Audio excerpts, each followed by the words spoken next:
নমস্কার। যুক্তি তর্ক সঙ্গে অর্কই আপনাদের স্বাগত। আপনাদের সঙ্গে আমি অর্কপ্রভ সরকার।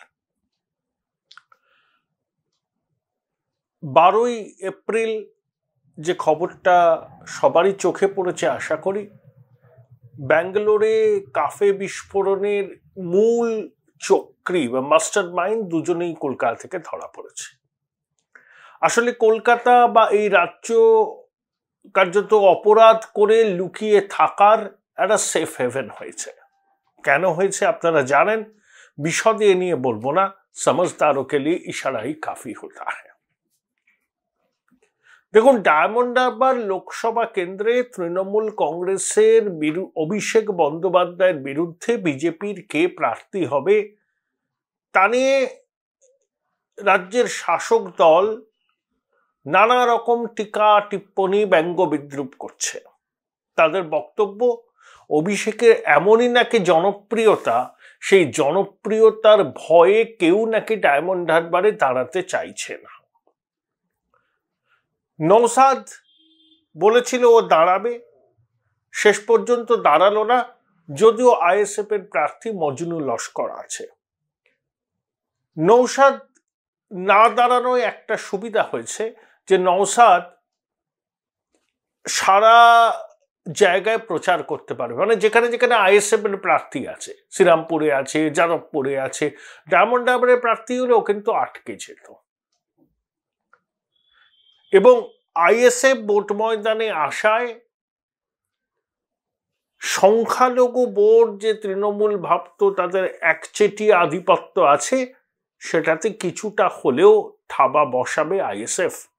কারণ নওশাদ হচ্ছে ফুরপুরা শরীফের পীরজাদা, এবং ফুরপুরা শরীফের সম্মান মর্যাদা মুসলমান সম্প্রদায়ভুক্ত মানুষের কাছে কতটা সেটা আমরা সবাই জানি। অত্যন্ত শ্রদ্ধার সঙ্গে তারা ফুরপুরা শরীফকে স্মরণ করেন। দেখুন, বিজেপির হয়ে ডায়মন্ড হারবারে প্রতিদ্বন্দ্বিতা করতে বেশ কয়েকজন উন্মুখ।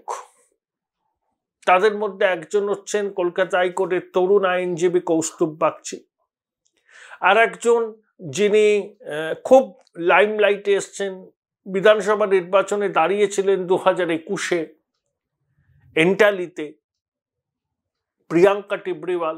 আইনজীবী হিসাবে তিনি খুব দক্ষতার পরিচয় দিচ্ছেন, তিনি খুব উৎসাহী।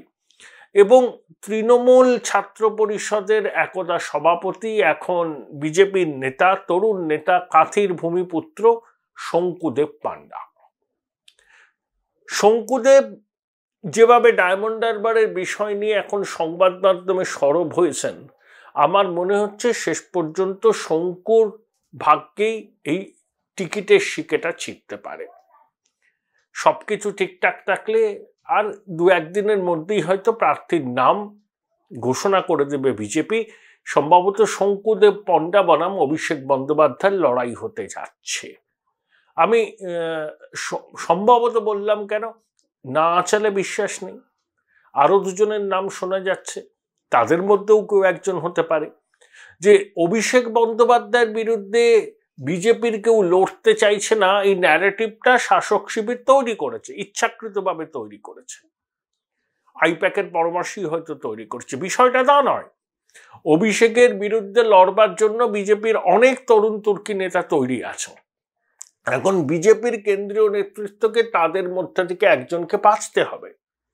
সেই বাছার প্রক্রিয়া কি, সেটা বিজেপির কেন্দ্রীয় নেতৃত্ব জানেন। রাজ্য নেতৃত্বই 3 জনের নামই পাঠিয়েছে। এখন প্লাস পয়েন্ট, মাইনাস পয়েন্ট, এই সমস্ত কিছু বিচার করে একজনকে তারা মনোনীত করবেন। সম্ভবত শঙ্কুদেব পান্ডাই টিকিটটা পাবেন। এখন ডায়মন্ড হারবার কার্যত বাম দুর্গ। 1957 সাল থেকে 2009 পর্যন্ত একটানা সেখানে বামপন্থী সাংসদরা জয়ী হয়েছিলেন। জ্যোতির্ময় বসু ছিলেন দীর্ঘদিন, তারপরে অমল দত্ত জ্যোতিবাবুর ভাগনা, তারপরে আপনার শ্রমিক লাহিড়ী। 2009 সালে শ্রমিক লাহিড়ী ওখানে হেরে গেলেন সৌমেন মিত্রর কাছে। সোমেন মিত্র যখন কংগ্রেস ছেড়ে তৃণমূলে যোগ দিলেন 2008 সালের মাঝের দিকে, তখন মমতা বন্দ্যোপাধ্যায় সোমেন মিত্রকে বলেছিলেন, সোমেনদা আপনি তাহলে উত্তর কলকাতাতেই দাঁড়ান। তা সোমেনবাবু তখন বলেছিলেন না না, এমন একটা আসন দাও যেখানে কংগ্রেস বা তৃণমূল কখনো যেতে না। তখন সোমেনবাবু নিজের থেকেই বলেছিলেন মমতাকে আমি ডায়মন্ড হারবারে দাঁড়াতে চাই। তো সুদীপ বন্দ্যোপাধ্যায় তো ভয় পেয়ে গেছিলেন, সোমেন মিত্র এসছেন, সোমেন মিত্র কলকাতা উত্তরে দাঁড়ান, তো তিনি তো বিপদে পড়বেন, কোথায় তাকে দাঁড়াতে হবে কে জানে। তো সোমেন মিত্র সুদীপ বন্দ্যোপাধ্যায়কে আশ্বস্ত করেছিলেন যে তিনি কলকাতা উত্তরের দাবিদার নয়। এখন 2009 সাল, এই 2004 সাল দেখেন, শ্রমিক লাহিড়ী 46% একটু বেশি ভোট পেয়েছিলেন। 2009 সালে সোমেন মিত্র 50%-এর বেশি ভোট পেয়েছিলেন। 2014 সালে অভিষেক বন্দ্যোপাধ্যায় দাঁড়ালেন, 40% ভোট পেলেন। আবার 2019 সালে অভিষেক 57% ভোট পেলেন। 2014 সালে অভিষেকের মূল প্রতিদ্বন্দ্বী ছিল সিপিএম, কিন্তু 2019-এ তার প্রতিদ্বন্দ্বী হলো বিজেপির প্রার্থী প্রায় 34% ভোট পেলেন, আর সিপিএম এর প্রার্থী ডক্টর ফুয়াদ আলিমের জামানত জব্দ হলো। অর্থাৎ বাম থেকে রামে ট্রান্সফরমেশনটা কমপ্লিট হয়েছিল ডায়মন্ড হারবারে। দেখুন, ডায়মন্ড হারবার কেন্দ্রটায় প্রায় 54% মুসলমান মানুষের বাস। শহর গ্রাম দুটো মিলিয়ে ডায়মন্ড হারবারের কম্পোজিশন। ডায়মন্ড হারবারের মধ্যে আছে ডায়মন্ড হারবার, ফলতা, সাতগাছিয়া, বিষ্ণুপুর, মহেশতলা এবং আপনার মেটিয়াবুরুজ। ফলতা শিল্পাঞ্চলে তো বোধহয় আর কোনো শিল্প নেই। মেটিয়াবুরুজ আর মহেশতলায় দর্জির কাজ করেন, জরির কাজ করেন প্রচুর মানুষ আছেন। বজবজে হাতে গোনা দু একটা জুট মিল আছে। Join Indian Institute of Hotel Management now. Right choice, right decision. ওখানে পলিটেকনিক কলেজ তৈরি হয়েছে, সম্প্রীতি সেতু তৈরি হয়েছে, কিছু দুটো জল প্রকল্প তৈরি হয়েছে, মহিলা বিশ্ববিদ্যালয় আছে, বেসরকারি বিশ্ববিদ্যালয় আছে, আপনার রায়চক বলুন, বুড়ুল বলুন, ওই জায়গায় ট্যুরিস্ট ডেস্টিনেশন হয়েছে। ওখানকার বেশিরভাগ মানুষ সরকারি চাকরি আর কজন করেন, অসংগঠিত ক্ষেত্রের সঙ্গে যুক্ত। তা এই হচ্ছে আপনার ডায়মন্ড হারবারের কম্পোজিশন।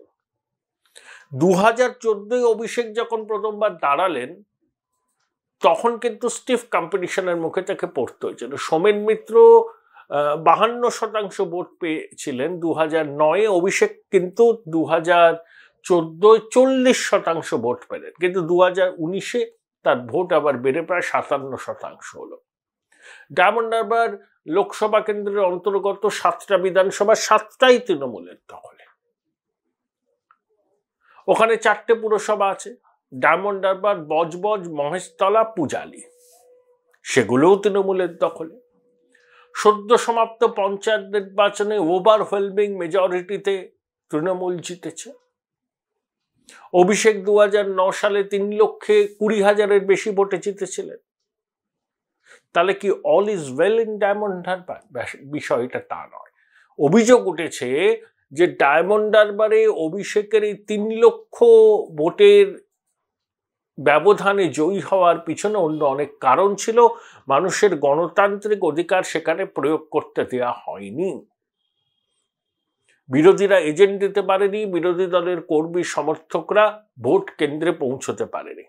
সন্দেশখালীতে যেমন শাহজাহান, ওখানে ওরকম জাহাঙ্গীর নাকি আওরঙ্গজেব কি সব আছেন, যারা এলাকার মাতব্বর, ছোটবাবুর ঘনিষ্ঠ, জেলা পরিষদের ভোটে ধরুন 70,000 ভোট, 67,000 ভোটে তারা জিতেছে।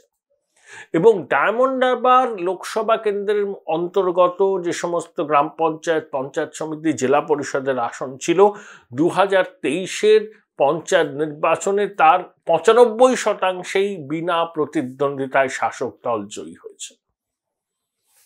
95%টা আমার শুনেছিলাম এরকম, আপনার একটুখানি স্ট্যাটিস্টিক্সটা চেক করে নেবেন।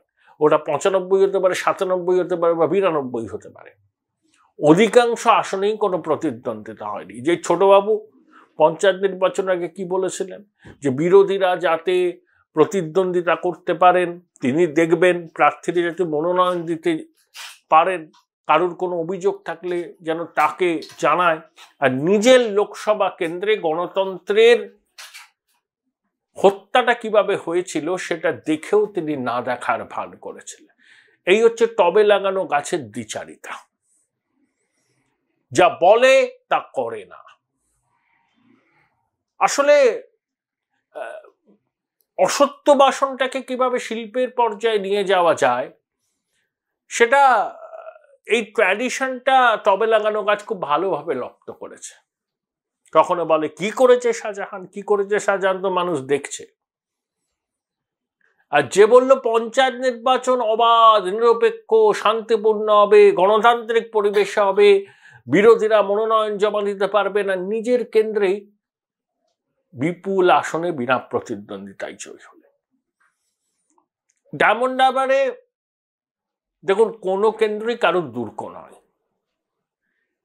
বিরোধীরা ওখানে যদি মাটি কামড়ে লড়তে পারেন, ইলেকশন কমিশন যদি নিশ্চিত নিরাপত্তার ব্যবস্থা করে মানুষের মন থেকে ভয় ভীতি দূর করতে পারেন, এবং গণনার দিন একেবারে শেষ ইভিএমটা গোনা না হওয়া পর্যন্ত বিরোধীরা যদি গণনা কেন্দ্র থেকে না বেরোন, তাহলে কিন্তু আকর্ষণীয় ফলাফল হতে পারে।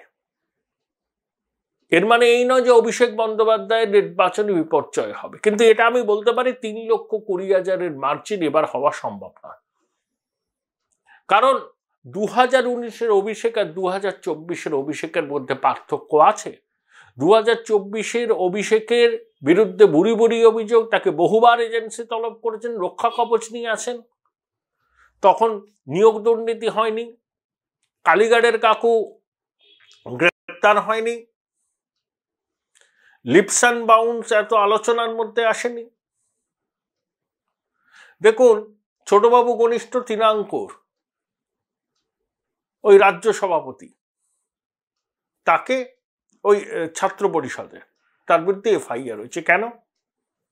যে জিটিএর আওতাভুক্ত স্কুলগুলোতে নিয়োগে দুর্নীতি। শিক্ষা দপ্তরের একজন ডেপুটি ডিরেক্টর এই অভিযোগপত্রটা বিধাননগর উত্তর থানায় পাঠিয়ে দিয়েছিলেন। বিধাননগর উত্তর থানা চুপ করে বসেছিল। যেই কলকাতা হাইকোর্টের মাননীয় বিচারপতি বিশ্বজিৎ বসু সিবিআই তদন্তের নির্দেশ দিলেন, বিধাননগর থানাকে ভর্ৎসনা করলেন কেন তারা চুপ করে বসে আছে, তখনই দেখুন কি তৎপরতা বিধাননগর থানার। পার্থ, তৃণাঙ্কুর, ওই কি প্রান্তিক নাকি সব এফআইআর জারি করেছে। যদি সিবিআই তদন্তের নির্দেশ না হতো, যদি আদালত বিষয়টা নিয়ে সক্রিয় না হতো, তাহলে এফআইআর হতো না। এই তৃণাঙ্কুর নামক ছোঁড়াটা টবে লাগানো গাছের ঘনিষ্ঠ, খুব পটর পটর করে, খুব হাব ভাব জেস্চার পশ্চার এমন যে ধরাকে সরা জ্ঞান করা। আমি অবাক হয়ে যাই, একটা নিয়োগও কি এরা সৎভাবে করতে পারেনি? আমি বলি স্বাধীনতা উত্তর পশ্চিমবঙ্গের সব থেকে বড় বড় সংগঠিত অপরাধগুলো এই জমানায় সংগঠিত হয়েছে। আর 13 তলা 14 তলা কালীঘাট ক্যামাক স্ট্রিট কেউ কিছু জানতো না। আর যাদের দিকের অভিযোগের আঙুল তারা শাসক দলের নেতা মন্ত্রী মাতব্বর, ছোটবাবুর ঘনিষ্ঠ। দেখুন কুন্তল, বলাগড়ের শান্তনু, আবার নতুন করে যুক্ত হলো এই তৃণাঙ্কুরের নাম। এরা সবাই কিন্তু টবে লাগানো গাছের ঘনিষ্ঠ। আর টবে লাগানো গাছ কিচ্ছু জানে না, অননুকরণীয় ভঙ্গিতে বলেই চলেছে, লোকে চ্যালেঞ্জ ছুড়েই যাচ্ছে। আর যত চ্যালেঞ্জ ছুটছে পশ্চিমবঙ্গের জনতা তত হাহা করে অট্টহাসিতে ফেটে পড়ছে।